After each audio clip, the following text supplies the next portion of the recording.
बोली बोली गोपाल भगवान की, चतुर्देव भगवान की। सभी लोग अपने अथाह स्थान पर विराजमान हो जाएं, सभी लोग अपनी जगह पर बैठ जाएं। और जिनको प्रश्न करना है आप हाथ उठाइएगा, मैं आपके पास माइक लेकर के पहुंच जाऊंगा। ध्यान से श्रवण करें, जो भी प्रश्न करें आध्यात्मिक जगत से जुड़े हुए ही प्रश्न करें, मर्यादित प्रश्न करें, यहाँ वहाँ के प्रश्न कोई भी न करें। यह कार्यक्रम लाइव चलता है, बाद में आपकी वीडियो वायरल हो जाए ये मत बोलिएगा, ठीक है। जो भी प्रश्न करें मर्यादित में करें, और जिनका प्रश्न है केवल हाथ उठाइएगा, सबके पास माइक लेकर पहुंचूंगा। हरे कृष्ण।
राधे राधे जी।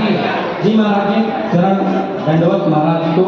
और मैं सुल्तानपुर से जो है उत्तर प्रदेश के सुल्तानपुर से आया हूँ। संदीप गुप्ता मेरा नाम है।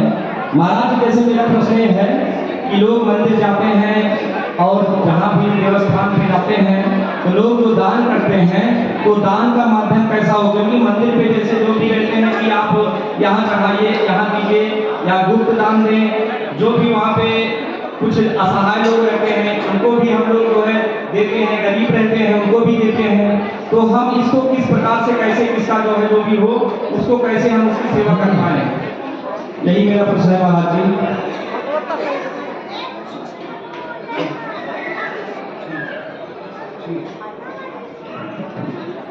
ठीक है, तो दान जो करते हैं तो दान वहाँ करना चाहिए जहाँ दान का सदुपयोग हो।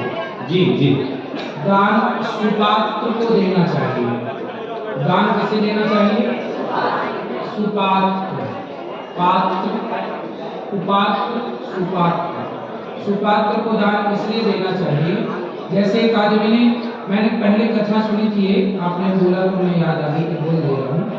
एक आदमी ने किसी को पैसे दे दिए, तो उसने उस पैसे से मछली मारने का कांटा खरीद लिया। कांटा जानते हैं? उसमें टेढ़ा सा होता है लोहे का, उसमें मांस का टुकड़ा लगा के पानी में। अब वो क्या करता, उससे बहुत सारी उसे मछली मारता और वो करते करते उसी से बिजनेस करने लग गया। जब वो आदमी मरा जिसने वो पैसे दिए और कांटे उसने खरीद लिया मछली मारने में, जब वो मरा, जी महाराज, तो उसने यमराज जी से, यमराज जी ले गए बोले तुम्हें नर्क जाना पड़ेगा। जी। उसने कहा कि भाई मुझे भी नहीं लगता कि मैंने कोई पाप किया। जी। तो आप नर्क क्यों जाना पड़ेगा मुझे? बोले तुमने पाप नहीं किया, पर तुमने एक कुपात्र को, गलत व्यक्ति को बिना जाने करके पैसे दिए। जी जी महाराज, तुमने पैसे दिए, दान किया, और उसने मछली मारने की बांसुरी, वो बंसी भी बोलते हैं, उसे कांटा खरीद लिया। अब वो जितनी मछली मारा उससे तो पाप लगेगा, पर आपके कारण भी तो वो कांटा खरीदा। जितने उस कांटे से मरी मछलियां, जब तक वो चला उसका साल, 2 साल, 4 साल, अब उतने में जितनी वो मार सका उसका भी आधा पाप आपके खाते पर है। तो ये रहा नर्क। जी महाराज, जैसा कि अभी तो इसलिए दान करना चाहिए सुपात्र को, जहाँ आपके पैसे का उपयोग हो। इसलिए आप लोग गौरी गोपाल आते हैं ना, तो तो आप जो दान करते हैं वो आप अपनी आंखों से देख पाते हैं कि आपके दिए धन का क्या सदुपयोग हो रहा है। हजारों माताओं की सेवा, रोगी की सेवा, हजारों जरूरतमंदों की सेवा आप अपनी आंखों से देख पा रहे हैं। इसलिए हम कहते हैं पहले दान मत करो, पहले आकर देखो। पहले आप ये देखो कि आपके पैसे का यहाँ सदुपयोग हो रहा है कि नहीं। सुपात्र को दान दोगे तो वो क्या करेगा, समाज की सेवा, जैसे कोई गोपाल में चल रही है। कुपात्र को दान करोगे तो वो मछली मारने का, मुर्गी मारने का व्यापार शुरू कर लेते। महाराज जी अभी मैं सालासर बालाजी गया था, वहाँ पे जो है आदमी था और काफी जो है बड़ा था, लगभग 60-65 साल का था। तो हमें ऐसा लगा कि वो कटा हुआ था, तो हमें लगा कि ये जैसे इसको जो है हो सकता है जरूरत हो, पैसे की कुछ तंगी हो, ना काम कर पा रहा हो, लेकिन पता लगा जब हमने उसको कुछ दिया जो है, सोचा कि दे दूँ, पास गया तो पता लगे कि बुआ की शराब की जो है। तो हमें आजकल ना आप चौराहे पे गाड़ी से जाओ ना तो छोटे छोटे बच्चे आ जाते हैं, खड़ खड़ खड़ खड़ कहीं से। इसी चक्कर में बच्चे किडनैप होते हैं, क्योंकि कुछ लोग पूरे भारत में ये धंधा है बहुत बड़ा, छोटे छोटे बच्चों को किडनैप करते हैं और उनको चौराहों में, उत्तर प्रदेश के बच्चे को चुराया तो गुजरात में किसी चौराहे में खड़ा कर दिया, गुजरात से किसी बच्चे को चुराया तो तमिलनाडु में किसी चौराहे में खड़ा कर दिया। ये गैंग है, इसलिए पैसे मत दिया करो। पैसे अधिकांश लोग क्या करते हैं, पैसे लेके शराब पी लेते हैं। छोटे छोटे बच्चों से वो वहां खड़े होकर पैसे उनसे बोलो कि आओ हम तुम्हारे बच्चों को पढ़ाओ। मैं बात पहले कर चुका हूँ इस विषय में कि हम सभी को क्या करना चाहिए, चौराहे में जो लोग भीख मांगते हैं ना, आप लोग वहां जाओ, आसपास जितने लोग रहते हैं जाओ, पड़ताल करो कि बच्चे भीख क्यों मांग रहे हैं। आप लोग 10 लोग मिल करके उन बच्चों को स्कूल भेजो कि भाई हम तुझे पढ़ाते हैं, तेरे खाने का नहीं हम खाना देते हैं, और तेरे को काम नहीं है, आओ हम लोग मिलकर उसकी नौकरी लगाते हैं। किसी के घर में आप लग जाओ, 10,000 रुपये महीना भी यदि मिल रहा है तो भी गुजारा हो सकता है, 20,000 रुपये। महाराज जी काम दीजिए, उसे रोटी दीजिए, शिक्षा दीजिए, भीख मत दीजिए। बात सही है जी महाराज जी। यदि हम सब ऐसी जागरूकता की बातें करें और जागरूक हो जाएं तो ये चौराहे गली से जितने भीख मांगने वाले और किडनैपिंग है बच्चों की, सब खत्म हो जाएगा। आजकल बच्चे छोटे छोटे जो चुराए जाते हैं उनका केवल इसी पर्पस से कि वो भीख मांगने के लिए खड़ा कर देते हैं। गुरुजी राधे राधे। जी जी जी। गुरुजी मेरा ये प्रश्न है कि गणेश जी ने 2 शादियां क्यों करी? गणेश जी ने 2 शादियां क्यों करी थी? गणेश जी ने 2 शादी क्यों की? गणेश जी ने बेटा रिद्धि और सिद्धि, गणेश जी बुद्धि के देवता हैं। और ये जो है ना गणेश जी चूहे का वाहन क्यों लिए, रिद्धि और सिद्धि क्या है? देखो जो बुद्धिमान होता है ना उसके पास रिद्धि और सिद्धि आ ही जाती है। और चूहे पर सवार है, मतलब गणेश जी बुद्धि के देवता हैं, बुद्धि तर्क पर, चूहा तर्क का प्रतीक है, तो तर्क पर सवार है। पत्नियां नहीं है वो आप पत्नी कह रहे हैं, ठीक है, समाज पत्नी ही कहता है। जैसे लोग कहते हैं ना श्री कृष्ण की 16,108 पत्नियां क्यों हैं, तो 16,108 पत्नी नहीं है, वेद की ऋचाएं हैं 16,000, 108 उपनिषद है, तो भगवान की 16,000 ये वेद की ऋचाएं ही पत्नियां हैं। अर्थात वेद के मंत्रों ने भगवान को स्वीकार कर लिया अपने पति के रूप में। पति मतलब जैसे हमने स्वीकार किया है ये हमारे राष्ट्रपति, वर्तमान में राष्ट्रपति कौन है वर्तमान में? द्रौपदी मैया। द्रौपदी मैया भी वर्तमान में हमारी राष्ट्रपति हैं, तो हमने उन्हें किस रूप में स्वीकार किया? अपने राष्ट्रपति के रूप में।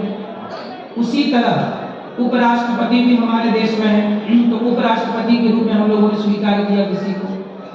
उसी तरह वेदों ने भगवान को पति के रूप में स्वीकार किया, गोपियों ने भगवान को किस रूप में स्वीकार किया?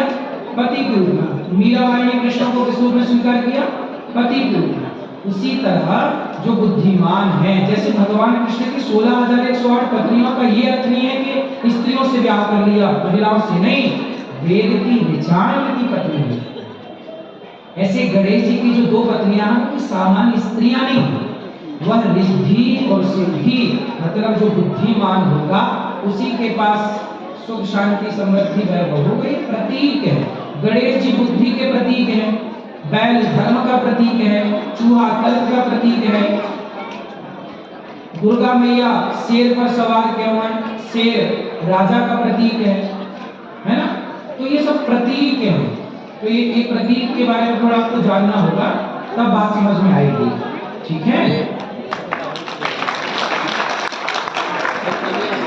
अनन्या राधे राधे बेटा। जी भैया जी।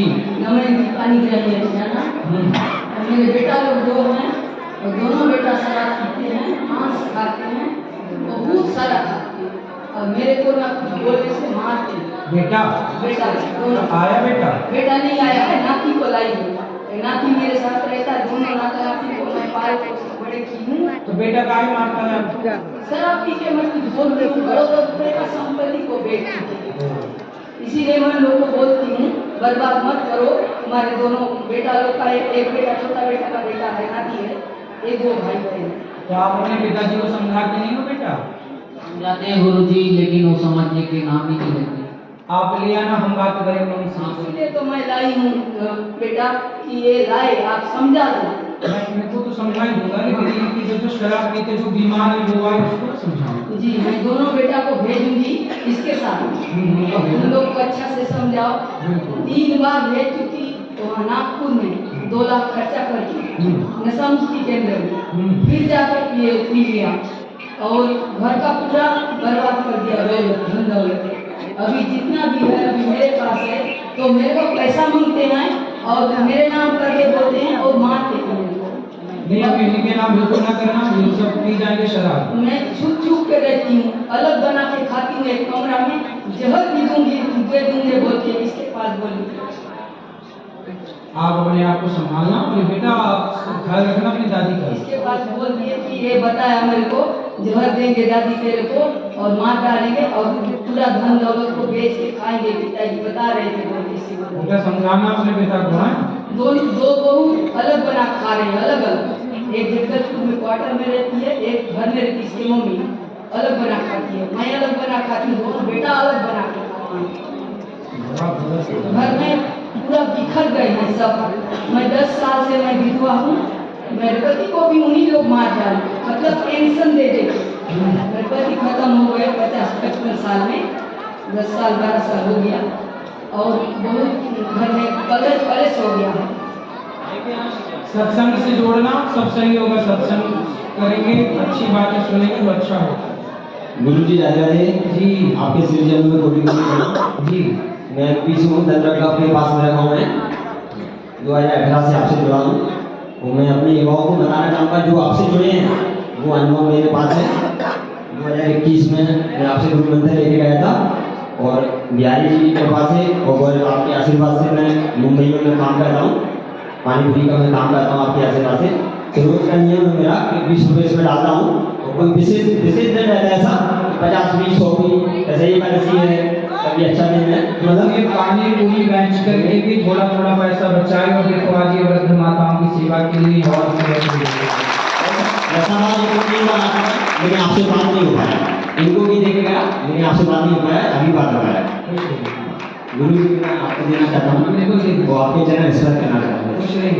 गुरु जी एक पर्सनल बात है जिसमें माइक में बता रहा हूँ, तो मेरा जीवन का थोड़ा बात है, आप अभी अंदर मेरी बात करना बस यही इच्छा है। राधे राधे गुरुजी। मैं निकिता आसाम से आई हूँ। गुरुजी मैं भजन गाती हूँ, अगर आपकी अनुमति हो तो 2 करेंगे। जिसने कभी प्रेम किया ही नहीं, जिसने कभी प्रेम किया ही नहीं, वो प्रेम निभाना क्या जाने, वो प्रेम निभाना क्या जाने।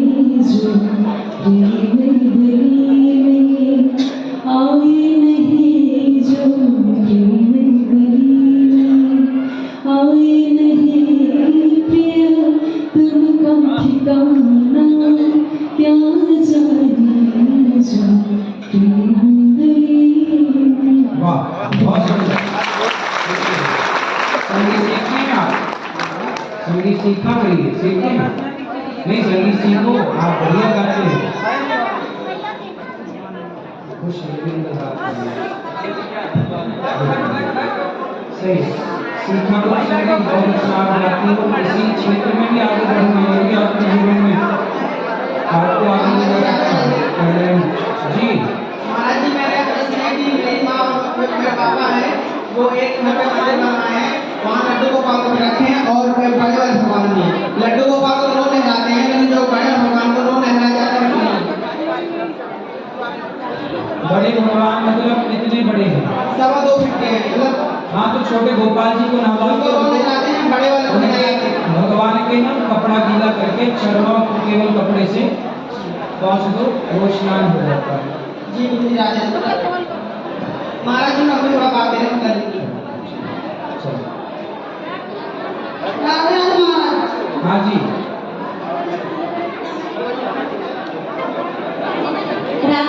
गुरुजी जी गुरुजी मेरा प्रश्न ये है, जो ये माता जी अभी बोल रही थी कि मेरे पुत्र ऐसे करते हैं, मांस वगैरह खाते हैं, तो जैसे हम कहते हैं कि भगवान सबको जो बुरे कर्म करते हैं उनका मिलता ही है जो बुरा करो, लेकिन हम अगले जन्म में किसने देखा, अगले जन्म में जो हम देखते हैं कि जो बुरा करते हैं वो तो बढ़ फूल रहे हैं, जो भगवान को मानते हैं सही कर्म करते हैं उनको तकलीफें आती रहती हैं, तो इसकी क्या डेफिनेशन है? अच्छा ये बताओ, पांडवों ने सदा अच्छा काम किया कि बुरा किया? अच्छा ही किया था। लेकिन पांडवों को भी 12 साल के लिए वनवास जाना पड़ा, और कौरवों ने अच्छा काम किया कि बुरा किया? बुरा। तो बुरा करने के बाद उनका सत्यानाश हुआ कि नहीं? सर्वनाश हुआ या नहीं? हमारे पहले हम लोग मुझे बताइए, हाँ जी सर्वनाश हुआ? ऐसा है ना, आपको ऐसा लगता है कि बुरा करने वाला तरक्की करेगा? हाँ जी बुरा करने वाला तरक्की कुछ दिन करेगा। जब दुर्योधन ने पांडवों का धन हड़पा, द्रौपदी के कपड़े उतारे, उसके बाद वो 12 साल तक तो बहुत तरक्की किया, पांडवों का भी धन हड़प लिया, आपका अपना भी धन था, बोला सुई के नाम बराबर नहीं दूंगा, घमंड भी आया। लेकिन बेटा बेईमानी जो है, गलत जो है, वो एक ना एक दिन सामने हो, देर न लगेगी, अधिक से अधिक गलत काम का परिणाम 10 से 12 साल में मिल जाता है, और लेट होगा 15 साल में मिल जाएगा। लेकिन जो सही चलेगा उसे थोड़ा तकलीफ हो सकती है, जैसे पांडवों को हुई, लेकिन जब सत्य को नहीं छोड़ा तो अंत में श्री कृष्ण ने उन्हीं पांडवों का सपोर्ट किया, उन्हीं का साथ दिया। थोड़ा सब्र रखना पड़ेगा, परिणाम अच्छे को अच्छा ही मिलेगा, बुरे व्यक्ति को कभी अच्छा नहीं हो सकता, कुछ दिन के लिए अच्छा हो सकता, कुछ वर्षों के लिए हो सकता। यदि 2-4 वर्षों के लिए मौज मस्ती करनी है तो बुरा काम कर लो, और सदा आनंद से रहना तो सदा अच्छा काम करना, क्योंकि बुराई की एक्सपायरी होती है, सच्चाई की एक्सपायरी नहीं। धन्यवाद। खुश है राधे राधे गुरुजी। जी कैसे हैं आप? कृपा है। गुरुजी मेरे एक प्रश्न था, मेरे एक जानने वाले वो संतों का बहुत बहुत अपमान करते हैं, कौन? पर पता नहीं उन्हें क्या दिक्कत है वो हिंदू ही। कौन? अच्छा ठीक। जैसे मैं उनसे पढ़ती हूँ। अच्छा आप उनसे पढ़ती हैं? हाँ जी। और वो संतों का अपमान करते हैं? हाँ जी। अच्छा ऐसा है ना कि आजकल जो बड़े बड़े कोचिंग सेंटर चला रहे हैं, उनमें से कुछ लोगों को मैं जानता हूँ, वो लोग ना सनातन को जैसे बॉलीवुड ने तरीके से सनातन को टारगेट किया और बदनाम किया, ऐसे पढ़ी लिखी जो IPS बना रहे हैं, IAS की कोचिंग दे रहे हैं, ये लोग बच्चों को, लड़कियों को, लड़कों को ना सनातन से दूर कर रहे हैं। ये लोग सबसे, तुम अपने बेटे को भेजते हो कि IPS बनेगा, पढ़ी लिखकर पढ़ेगा लिखेगा कलेक्टर बनेगा, लेकिन वो ऐसी कोचिंग दे रहे हैं कि पहले तो उन्हें नास्तिक बना देते हैं। वो तो बोलते ईश्वर है नहीं, 4 पुस्तकें पढ़ ली है, बुक पढ़ ली है साइंस की, बोले जी ईश्वर है नहीं, संत लोग तो ढोंगी है, पाखंडी। अच्छा संतों को ढोंगी पाखंडी बताएंगे, और वो मुन्नी बदनाम हुई जो कपड़े उतार के नाच रही है, उसे वो बंदास हीरोइन बताते हैं, है ना, क्योंकि ये भी चाहते हैं कि ये दुनिया ऐसी नंगी नाचे तो ये देखें आंखें फाड़ फाड़ के। ये दुनिया अच्छाई कहाँ देखना चाहती है? संत जन अच्छा काम कर रहे हैं, अब गौरी गोपाल में देख लो कितने अच्छे काम हो रहे हैं, आप खुद बताओ अच्छे हो रहे हैं बुरे हो रहे हैं, लेकिन ये अच्छे काम अंधों को नजर नहीं आते। और बॉलीवुड जो खुलेआम गुटखा बेच रहा है, दाने दाने में केसर का दाम, उन्हें वो अच्छा कह रहे हैं। बॉलीवुड और तुम्हारे बच्चों को जो कोचिंग दे रहे हैं बड़े बड़े स्कूल वाले, बड़े बड़े जो क्या हमें तो नाम भी पता है, नाम क्या लेना मूर्खों के, लेकिन ये लोग तुम्हारे बच्चों को पढ़ाने लिखाने के नाम पर, कोचिंग देने के नाम पर केवल विष पिला रहे हैं, जहर पिला रहे हैं। सनातन से सनातनियों को सनातन के खिलाफ नफरत बोल रहे हैं उनके हृदयों में, दिलों में। क्या करना चाहिए? कौन है वो? मेरे ट्यूशन के सर है। बताओ। मतलब नाम क्यों नहीं नाम ले सकते? जब आप अच्छे लोग गलत लोगों का नाम नहीं ले सकते तो गलत लोगों को तो बढ़ावा होगा। भाई नाम कोई ले नहीं रहा है, क्या बोलिए? अजय है उनका नाम। वो तो कोचिंग कर पढ़ाते हैं आपको? हाँ जी। तो क्या वैसे पढ़ाते हैं? मैथ्स पढ़ाते हैं? जी गुरुजी। तो क्या बोलते हैं वो? मतलब संतों को वही ढोंगी पाखंडी ये सब। आप उनसे पूछना कि संत ढोंगी पाखंडी हैं, कहते हैं कि माँ बाप की सेवा करो, तो माँ बाप की सेवा करने वाला जो माँ बाप की सेवा कर रहा है और करने की प्रेरणा दे रहा है, यदि वो पाखंडी है, तो जो कपड़े उतार के लोग निर्वस्त्र की फोटो खिंचा रहे हैं, क्या आप उन्हें अपना आदर्श मानते हो? तो फिर जाओ भेजो अपनी बेटियों को उनके पास, किनको आदर्श मानोगे? संत यदि ढोंगी होते हैं तो क्या स्वामी विवेकानंद जी संत नहीं थे? तुलसीदास जी, सूरदास जी स्थान संत नहीं थे? इन संतों की वाणी आजकल पीएचडी हो रही है मीडिया के पदों पर, सूरदास जी के पदों पर पीएचडी हो रही है। समझाना अपने मास्टर को। और गुरुजी ऐसे लोगों का मतलब क्या होता है आगे? सर्वनाश बोल देना, ठीक है। उल्टी गिनती चालू होगी। गुरुजी को मतलब थोड़ा सा उसमें है कि हैं? गुरुकुल के लिए मैं आपको बता के दे दूं। बिल्कुल बिल्कुल बिल्कुल।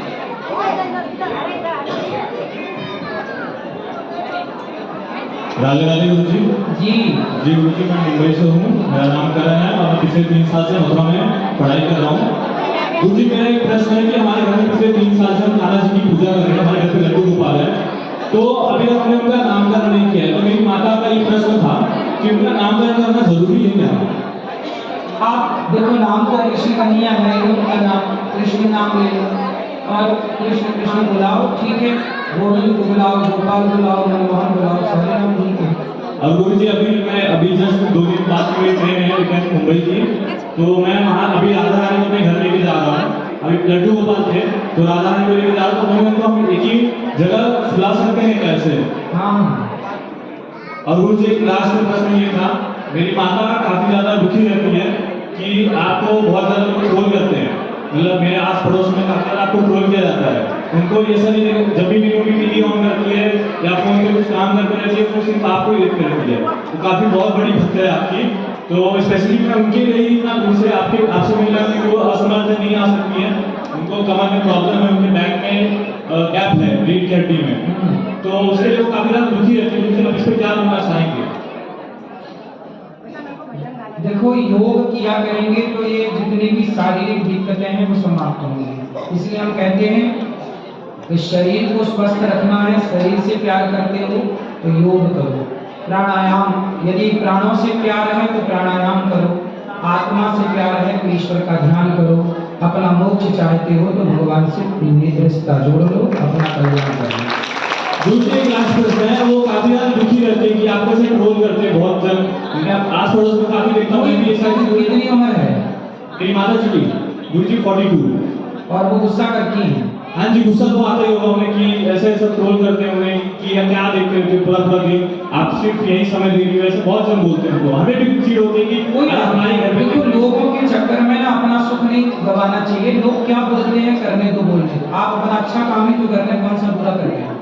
जी गुरु जी, एक बार टीवी में आपको लाइव देख रहे, एक बार हमको राजा के बोल दीजिए। बिल्कुल भैया जी को राधे राधे। राजा दे गुरु जी, धन्यवाद। आपको बात करनी है? हाँ, बात करनी है। गुरु जी, आपके चरणों में मेरा कोटि कोटि प्रणाम। हाँ जी। गुरु जी, सबसे पहले तो मैं ये कहना चाहता हूँ, जैसे गीता में भगवान श्री कृष्ण ने कहा है कि आदिकाल में मैंने सूर्य को ये ज्ञान दिया था धर्म का और समय के साथ लोग इसको भूलने लगे। तो मैं अब अर्जुन को कहते हैं कि मैं तुम्हें ये ज्ञान दे रहा हूँ। तो कलयुग के प्रभाव से भी लोग भूलने लगे थे, और अभी आप जिस तरह से लोगों को धर्म का ज्ञान दे रहे हैं, तो वो जो कार्य उन्होंने गीता का ज्ञान देके अर्जुन को किया था, वही कार्य ऐसा लगता है यहाँ पे आप कर रहे हैं। जितना लोग धर्म से लोग भूलने लगे थे, पूजा की क्या विधि होती है, क्या कि क्यों हमें भगवान से प्रेम करना चाहिए, या क्यों सेवा करनी चाहिए, दान करना चाहिए, ये सारी चीज़ें लोग जो भूलने लगे थे, ये आपके माध्यम से लोगों को वापस से जानने का अवसर मिल रहा है। तो वही काम भगवान आपके माध्यम से इस युग में करवा रहे हैं। ये चीज़ मैं सबसे पहले कहना चाहता हूँ आपको। और इसके अलावा मैंने कैलकुलेशंस की उस हेलो, तो मैं उसका आपसे शेयर करना चाहता हूँ। उसमें कुछ त्रुटि हो तो आप मुझे बताइएगा। जैसा श्री कृष्ण ने कहा है गीता में कि असत वस्तु की तो सत्ता नहीं है और सत का अभाव नहीं है। इस प्रकार कर्मयोगियों द्वारा इसका महत्व जाना गया है। तो जैसा आप बताते हैं कि जो सत्य है वो सिर्फ भगवान है और असत्य सारी दुनिया है, तो मैंने इसका अर्थ ये निकाला है कि असत वस्तु की सत्ता नहीं है, मतलब पूरे संसार में जिन चीज़ों से हम मोह करते हैं, जो भी चीज़ें हमें अच्छी लगती हैं, उनकी सत्ता नहीं, मतलब वो नश्वर है, वो हमेशा नहीं रहने वाली है। और सत का अभाव नहीं है। दूसरी लाइन का अगर अपन अर्थ करते हैं तो सत मतलब भगवान, जो अभाव नहीं मतलब संसार के कण कण में बसते हैं। यानी सबसे पहले हमें संसार के कण कण से मोह छोड़ देना चाहिए क्योंकि उसकी सत्ता नहीं है, और फिर वापस ये मान के कि कण कण में भगवान विद्यमान है, उससे प्रेम करना चाहिए। तो ये अर्थ सही है सर? सही है यही जी। और एक कैलकुलेशन मैंने ये लगाई है कि जैसे कलयुग में जो कलयुग पुरुष होगा या जो भी इसका राक्षस होगा, वो वास्तव में किसी शरीर में नहीं होगा बल्कि सभी मनुष्यों के हृदय में निवास करता है। तो अगर इस कलयुग का में पाप का विनाश करना है, अधर्म का विनाश करना है, तो शायद प्रलय ही उसका एक माध्यम होगा। तो क्या कलयुग का अंत प्रलय से ही होगा? कलयुग का अंत देखो, प्रलय 4 प्रकार के होते हैं। नित्य प्रलय है, होते रहता है। जो विशेष प्रलय होता है उसमें पूरी पृथ्वी डूबती है, वो अभी नहीं होगा जी। वो एक बार हो चुका है, वो अभी नहीं होगा। ये कलयुग के अंत में कृष्ण यश नाम के यहाँ ब्राह्मण के यहाँ भगवान कल्कि प्रकट होंगे और कल्कि सारे विधर्मियों को मारकर पुनः धर्म की स्थापना कर देंगे। उसी दिन से सत्युग स्टार्ट हो जाएगा। तो अभी गुरु जी 5000 साल में इतना ज्यादा पाप बढ़ गया है, तो अभी तो 4,27,000 बाकी है। हाँ। तो उसमें तो कितना बढ़ जाएगा? क्या तब भी कोई धर्म का पालन करने वाले शेष रहेंगे तब तो ब्राह्मण के घर में भगवान प्रकट होंगे। कोई ना कोई ब्राह्मण तो बचेंगे ही, साथ में कोई ना कोई आप जैसे अच्छे भक्त बचेंगे, कोई तो बचेगा, तब भगवान आएंगे। गुरु जी एक प्रश्न और है मेरा। जैसे हम कहते हैं, मैं भगवान बुद्ध के बारे में कुछ कह रहा हूँ, मेरा किसी की धार्मिक भावना को ठेस पहुँचाने का उद्देश्य नहीं है, पर मैं अपनी कैलकुलेशन के आधार पर कह रहा हूँ कि जैसे हम मानते हैं कि भगवान बुद्ध भी भगवान का अवतार थे, लेकिन मेरी कैलकुलेशन ये कहती है कि जैसे भगवान कभी भी किसी भी अवतार में कंफ्यूज नहीं रहे। वो बचपन से ही जानते थे कि मैं भगवान हूँ और मेरा क्या उद्देश्य है जन्म का और उन्हें क्या करना है जीवन में, सब कुछ प्लानिंग उनके पास पहले से थी। लेकिन बुद्ध का जैसे पढ़ने में आता है कि पहले उनका विवाह हो गया, फिर उन्होंने घर छोड़ दिया, उसके बाद उन्होंने योग किया जिससे उनको ज्ञान प्राप्त हुआ। तो एक तो ये चीज़ है। दूसरी चीज़ हम जैसे देखते हैं कि भगवान कभी भी जन्म भी लेते हैं, वो प्रकट होते हैं। भगवान राम भी जब हुए तो वो पहले प्रकट हुए और फिर वो एक शिशु के अंदर समाहित हो गए, और कृष्ण का भी ऐसे ही पढ़ने में आता है। जबकि बुद्ध का जब हम पढ़ते हैं तो उनका जन्म हुआ था। तो इस चीज़ में को डाउट होता है कि क्या वो भी अवतार थे, और मैंने सर्च किया तो मेरे को पता चला कि कहीं किसी शास्त्रों में ग्रंथ में भी बुद्ध जी के बारे में नहीं लिखा हुआ है कि भगवान थे। लेकिन हमारे यहाँ भागवत जी में ही प्रथम स्कंध में जी भगवान बुद्ध के बारे में लिखा है। और बुद्ध देखो ऐसा हुआ ना, बुद्ध कई हुए हैं, उनके जितने बाद में आगे पीढ़ी होती गई वो सब अपने को बुद्ध कहते गए। तो जो एक बौद्ध परंपरा है, ये बौद्ध अलग है, और जो हमारे भगवान बुद्ध हुए हैं वो अलग है। उनकी जो कथा है वो अलग कथा है। ये तो फिर अपने को बौद्ध कहते गए परंपरा में जो काम उन्होंने तो कभी गौ मांस नहीं खाया था या मांस खाने के खिलाफ थे, लेकिन अब बौद्ध अनुयायी तो मांस भी खा रहे हैं। वो कहते हम मारते नहीं हैं, पर मरी मराई मिल जाए भैया उठा के खा लेते हैं। तो कभी बुद्ध भगवान ने सोचा होगा कि हमारे आने वाली संतान है, हमारे आने वाले अनुयायी गौ हत्या करके और गैया का मांस खा लेंगे? बहुत लोग, कुछ बौद्ध हैं जो गाय का मांस भी खाना पसंद करते हैं और बकरा वगैरह आम बात है। तो कभी उन्होंने ये नहीं कहा ना कि आप मांसाहार करो, लेकिन उनके अनुयायी अब उसे ठीक ठहरा रहे हैं, तो मतलब वो बुद्ध की बात गलत होगी। बुद्ध ने कभी नहीं कहा कि तुम मांस खाओ। अब आपने अपने आदर्श की बात नहीं मानी, अपने आदर्शों को ठुकरा दिया, तो वो गलत नहीं थे ना बुद्ध, उनके अनुयायी मानने वाले गलत परंपरा चलाए, लोग उसी को सही समझ लें। ऐसा है ना कि 100 झूठ बोले जाए तो कई बार झूठ भी सत्य जैसा लगने लगता है। गुरुजी आपसे बस इतना निवेदन है कि आपके लिए इतना आशीर्वाद है कि मेरे अंदर से सभी दोस्तों का नाश होता रहे और मैं हमेशा धर्म के मार्ग पे चलता हूँ। खुश रहिए, खुश रहिए। हाँ जी, ठीक है। गुरुजी राधे राधे। हाँ जी भैया। मेरा सवाल ये है कि मांस मछली में प्याज लहसुन क्यों नहीं खाया जाता है? ये बोले प्लांट है नॉनवेज में। मांस मछली जी, मांस मछली में प्याज लहसुन क्यों नहीं खाया जाता? पता नहीं, अब ये तो उनसे पूछो क्यों नहीं, मैं तो कैसे बताऊँ उसका उत्तर। भाई मांस मछली प्याज नहीं खाते हैं? नहीं गुरुजी, मैं वृंदावन आया हूँ पहली बार, पर यहाँ पर देखा कि किसी भी सब्जी में, किसी भी रेस्टोरेंट में लहसुन और प्याज नहीं डलता है। हाँ, यहाँ पर जब बेटियों का विवाह होता है तो यहाँ पर बेटियों के विवाह में भी किसी होटल में किसी भी जगह भोजन बनता है तो बेटी के विवाह में भी लहसुन प्याज का प्रयोग नहीं होता। राधे राधे गुरुजी, मैं नैनीताल देवभूमि उत्तराखंड से आया हूँ। गुरुजी, पढ़ाई में मन कैसे लगेगा गवर्नमेंट जॉब के लिए?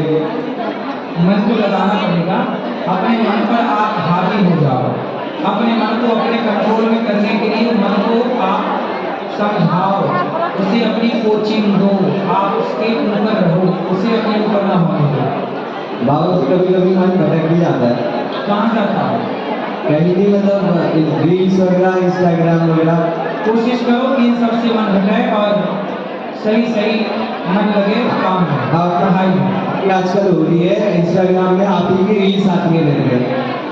राधे राधे गुरुजी। राधे राधे।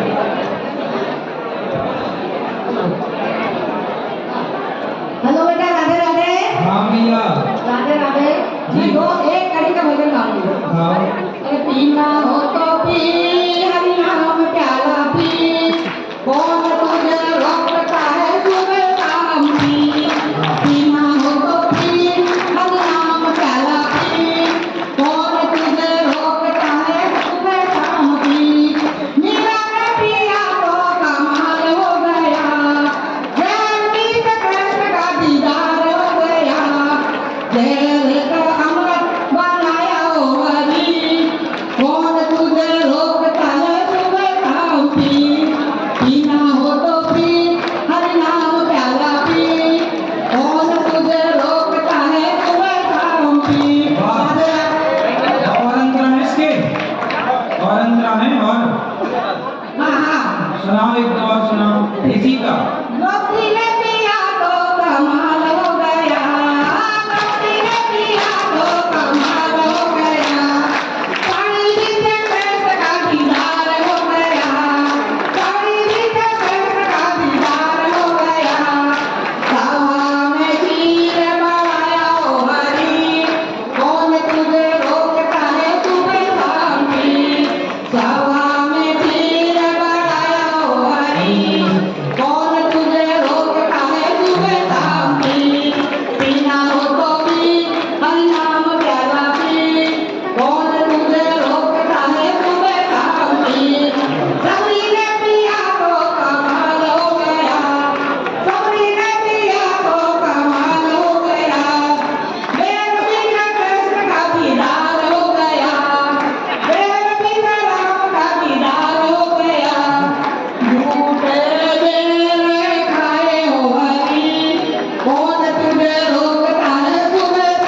तुझे रोकता है सुबह शाम भी।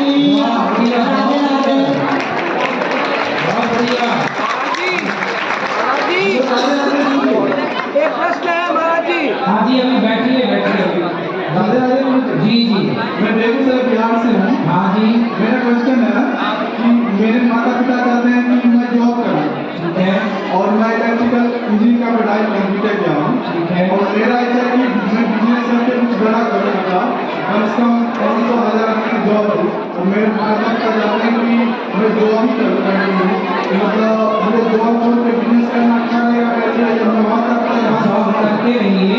जॉब करते करते पहले अपने बिजनेस को खड़ा कर लीजिए और अपने बिजनेस के अनुभव कर लीजिए, पा लीजिए। जब उसको जब रोलिंग में आ जाए तब फिर जब चल पड़े तो नौकरी छोड़ के अपना पूरा ध्यान बिजनेस में। ऐसा ना हो कि बिजनेस ना चले और नौकरी भी चली जाए। तो पहले बिजनेस करने के लिए भी नौकरी से जो पैसे कमाते हो उसको लगाओ।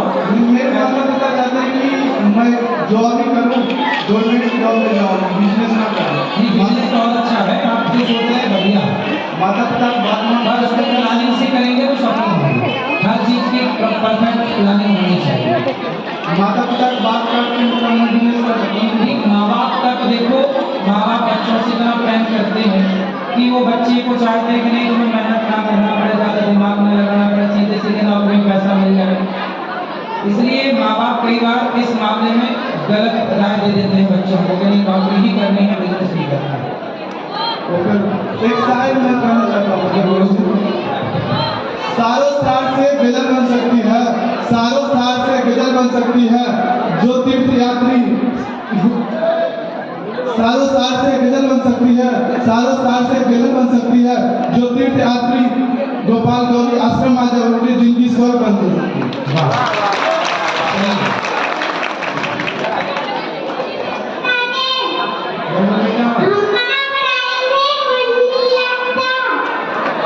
कहाँ लगता है? खेलने में? तो अभी खेला करो, अभी हमारे खेलने के लिए बिंदास खेलो।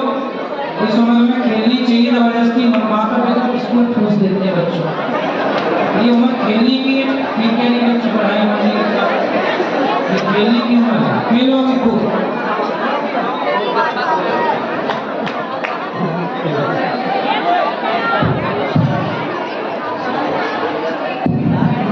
नागराज जी। जी कितना से आया हूँ। हाँ बोलो।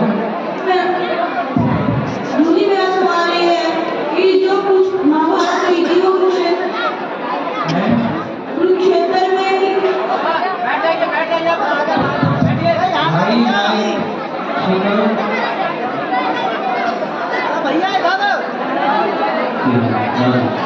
सबसे मिलेंगे महाराज जी, प्रश्नोत्तरी के बाद मिलेंगे, तब से लाइन जवाब मिलेंगे। अभी सबको मिलेंगे यहीं पर, सबको यहीं पर, सबको एक एक से मिलेंगे। निश्चित रहिए, सब 5 मिनट बैठ जाइए। हाँ गुरु जी मैं कुरुक्षेत्र से आया हूँ। गुरु जी मेरा सवाल ये है कि जो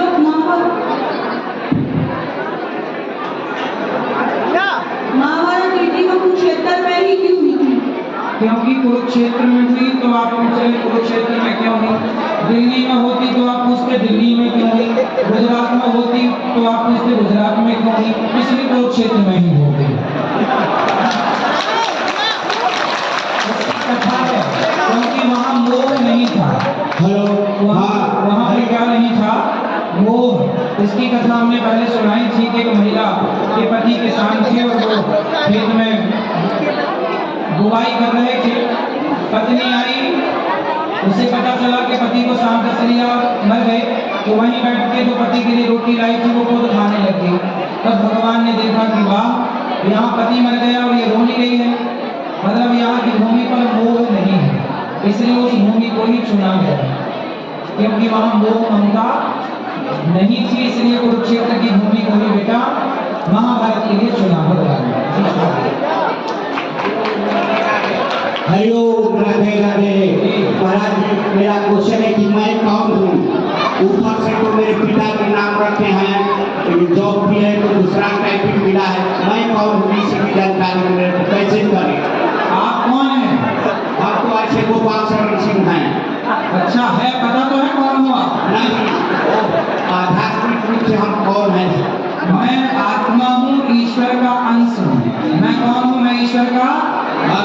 मैं ईश्वर का जैसे मिट्टी का घड़ा, मिट्टी का अंश, जैसे आपके घर में बोतल में भरा गंगा जल, वह गंगा का ही अंश है। भले आपके घर में बोतल में भरा पर वो किसका अंश है? और गंगा का। उसी तरह हम चींटी से लेकर हाथी तक हम सब उस ईश्वर के ही अंश से उत्पन्न हुए हैं। इसलिए ईश्वर अंश। इसको हम कैसे पहचाने, कैसे जाने अपने को जानना है तो आप बस सबसे मन को हटाओ और बस भगवान श्रीमन नारायण का जाप करो। जब जाप करोगे तो भगवान जो जो जलाना चाहेंगे अपने आप सब जला देंगे। सोई जाने के देव जलाएं करने होगा। जब भगवान कृपा करेंगे सब जान जाओगे। लेकिन चिंतन करो, भगवान का नाम जपो श्रद्धा से। हम लोग भी रोटी बैंक चलाते हैं कलकत्ता में गुरु जी। बढ़िया। 30 आदमी को सहाय को सुबह और शाम खाना पहुंचाते हैं। सही कर रहे हैं जी, बहुत बढ़िया, सेवा अच्छी है जी। राधे राधे गुरु जी। हाँ जी, आपके चरणों में कोटि कोटि प्रणाम जी। गुरु जी, हमारे घर में अगर कोई भी कार्यक्रम कर रहे हैं वो काफी लेट से ऐसा होता है। कोई भी कार्यक्रम करते हैं गुरु जी, क्या लेट होता है? जैसे हम लोग अगर कोई काम करना चाह रहे हैं, कोई जैसे शादी ब्याह को लेकर कैसा जो है, इस चीज को लेकर सर बहुत बातें आ रही है सर। तो आपका विवाह हो गया है? अभी नहीं हुआ है तो हो जाएगा, चिंता ना करो। नहीं, आप मेरी सिस्टर भी है सर और मैं हूँ, काफी लेट हो रहा है। पीपल को सवेरे जल चढ़ाया करो, शाम को दीपक लगाया करो। हाँ जी सर। पीपल को जल्दी विवाह की वो होंगे। ओके, राधे राधे राधे राधे जी। मैं उत्तमा खाते हूँ, नाम में रहने वाली हूँ। और मेरा सवाल है कि मेरा बार-बार भगवान में मन भटक जाता है। अच्छा। मैं सबको भजन करती हूँ पर पता नहीं मेरा बार-बार मन भटकता है। मन कथाओं में लगाओ, पहले कथाएं सुनो, कथाएं वो सुनती हूँ पंडित जी। बस धीरे धीरे मन लगेगा, चिंता ना करो। और मेरी बेटी का सवाल है कि लड्डू गोपाल को ले जा सकते हैं कि नहीं? हैं? मैं लड्डू गोपाल को कहीं ले जा सकते हैं कि नहीं? जहाँ ले जा सकते हैं वहाँ जहाँ उनका पूजन हो सके, उनका सही तरीके से सब कार्य हो सके, सेवा का भाव। जी। मेरा सवाल ये है कि जैसे राधा रानी का भजन करती हूँ और मेरा मन करता है कि महादेव का भी भजन करूँ और मेरा मन भटकता है कि मैं कौन से भगवान का भजन करूँ। एक ही भगवान होते हैं, बहुत सारे नहीं होते। नहीं, मेरा मन करता है मैं इष्ट देव का मानती हूँ, महादेव को। मेरा मन करता है कि महादेव का भी। हाँ, महादेव का भजन करो, क्या बोल रहे हैं? और कभी-कभी लगता है कि राधा रानी का भी भजन करूँ। राधा रानी भी खुश होती है महादेव के भजन से और राधा रानी के भजन से महादेव खुश और होते मैं हैं। लड्डू गोपाल को ले जाती हूँ, सब लोग बोलते हैं कि लेके नहीं जाना चाहिए कहीं पर। जहाँ पर उनकी सेवा पूजा कर सको, उनका ख्याल अच्छे से रख सको, वहीं ले जाओ, हर जगह न ले जाओ। नहीं, अलग स्थान कर सकते हैं और बोलते हैं कि ट्रेन में लेके नहीं जाना चाहिए लड्डू गोपाल को। तो मत ले जाओ, तो मेरा मन करता है कि घर बैठे इसको पे ना जाओ।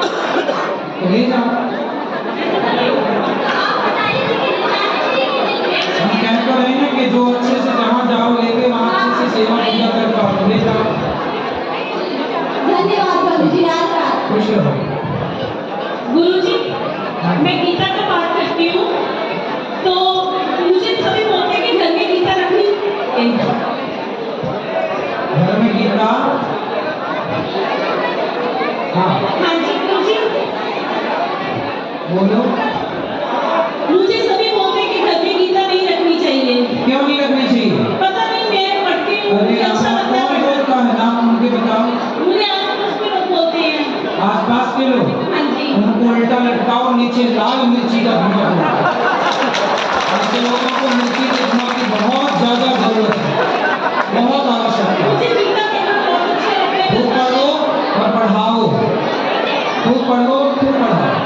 कुछ ऐसा नहीं होता ना। हाँ, धन्यवाद गुरुजी। खुश रहिए। राधे राधे गुरुजी। हाँ जी। मैं रायपुर छत्तीसगढ़ से हूँ। जी। आपने अभी बोला कि खेलने में भी ध्यान लगाइए, तो पढ़ाई का प्रेशर कैसे पूरा करें? 8 घंटे खेलो, 8 घंटे पढ़ो, 8 घंटे सो, हो गए 24, 8 को 24। 8 घंटे आपको खेलना चाहिए, 8 घंटे खेलते समय केवल खेलो, पढ़ते समय केवल पढ़ो, सोते समय केवल सो। ठीक है? यदि विद्यार्थी मेरा एक और क्वेश्चन है। हाँ। आप इतना तेज कैसे चल लेते हैं? तेज कैसे चल लेते हैं?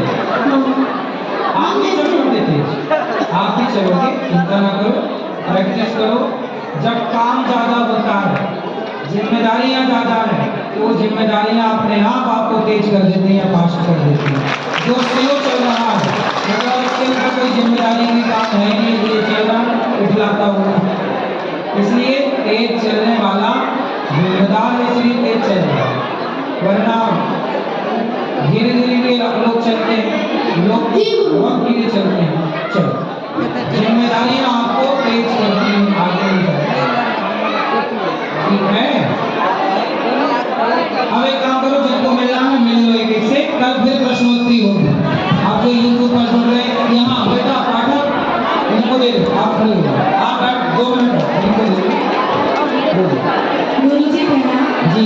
मैं 4 साल से आपसे जुड़ी हूँ और मेरे पापा भी जुड़े हैं। वो आज आपका दर्शन के लिए आए, बहुत प्रसन्न है। 4 लाइन बस आपके लिए गाना चाहती हूँ। गुरु ने संसार समाया है, इनका आशीष पाया, प्रभु ने खुद से भी पूछा, गुरु का है स्थान बताया। ये गुरुवर तो ज्ञान के सागर है, इनसे ही तो जन्नत है। ये गुरुवर तो ज्ञान के सागर है, इनसे ही तो जन्नत है। श्री अनिरुद्धाचार्य जी है हम सबके तारनहार, सबकी जीवन नैया को देते हो किनारे। इस भागवत की कथा में उन्होंने है ज्ञान का अमृत बांटा, हम उनके इन शब्दों से हमारा है ये आनंद सीखा है, उसे अपनाएंगे, खुशियों को पाएंगे। वाह, बहुत सुंदर। बस मेरे पापा जी का आशीर्वाद खुश रहिए, है। खुश रहिए। कल फिर प्रश्नोत्तरी होगी। महाराज जी के चरणों में कोट-कोट प्रणाम। मैं गोपाल मिश्रा कलकत्ता से आया हूँ और गोवर्धन मठ पूर्व पीठाधीश्वर स्वामी श्री निश्चलानंद जी सरस्वती से दीक्षित है। और महाराज जी, वो हिंदू राष्ट्र का जो प्रकल्प चल रहा है, गुरु जी ने ये आदेश दिया है, इस पर हिंदुओं को गुरुदेव आपको क्या कहना है, हिंदुओं के लिए आपका क्या संदेश है, ये जरा आप हमें बताइए। सभी हिंदू को बताइए कि हमें क्या करना चाहिए। सभी सनातनियों को संगठित रहना चाहिए और संगठित रह करके हम सब हिंदुओं को गले लगाएं, जातवाद में ना बटें, जातियां व्यवस्था के लिए बनी थी, छुआछूत में ना बटें और छुआछूत मिटा दें, हम सबको गले लगाएं। जंगल के हैं नहीं, वर्ण तो व्यवस्था के लिए है, वो रहे, वर्ण तो व्यवस्था में रहे, लेकिन छुआछूत ना रहे कि हम तुम्हें छुएंगे नहीं, तुम ये जाति को ये नहीं। हम सबको गले लगाएं। यदि गले नहीं लगाएंगे तो हिंदू धर्मांतरण कर रहा है, इसलिए सब आदिवासी जंगल के कोई भी लोग हैं, सबको गले